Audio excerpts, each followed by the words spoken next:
Le 2 avril 2024, la Corée du Nord a réalisé un deuxième essai en vol de son missile balistique à propergol solide de portée intermédiaire Hwasong-16B, HS-16B, muni d'une charge utile hypersonique, HGV.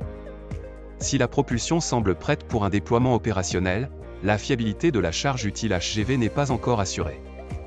Pyongyang envisage un déploiement imminent avec la charge utile MAERV déjà testée en janvier, en attendant d'affiner le HGV. Ce dernier, capable de manœuvres avancées pour échapper aux défenses antimissiles, nécessitera encore plusieurs tests pour pallier les défis techniques de guidage et de matériaux. Les observateurs sud-coréens et japonais ont estimé la portée du missile à 600 à 650 km lors de l'essai du 2 avril, pour une distance totale de 1000 km.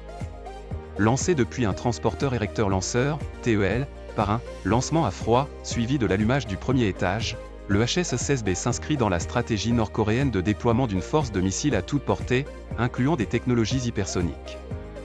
Ce programme vise à rendre l'arsenal nord-coréen plus diversifié et plus rapidement opérationnel avec des missiles à propergol solide et des têtes nucléaires.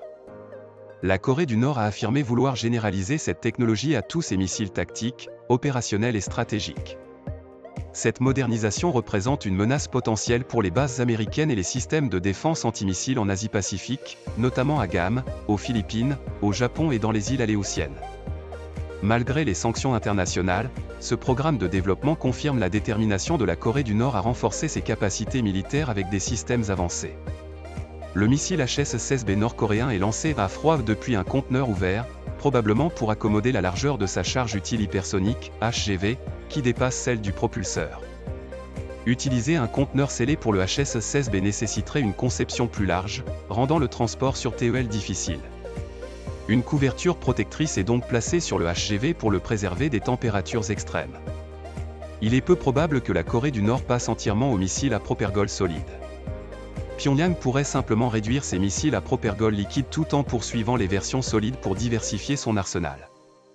Les liquides offrent des avantages pour transporter de grandes charges utiles, comme les bombes à hydrogène ou les véhicules de rentrée multiples, et le Nord a investi massivement dans des infrastructures de production de propergol liquide.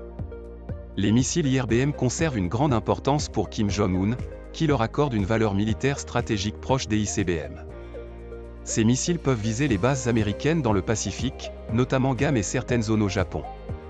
Le Nord a déjà déployé l'IRBM liquide Hwasong-12 et continue le développement de l'IRBM solide HS-16, d'abord prévu avec un véhicule de rentrée manœuvrable, MAERV, en attendant l'aboutissement du HGV. La Corée du Nord priorise sa force IRBM, incluant le HS-12 et le HS-16 solide, équipés potentiellement d'un véhicule de rentrée classique.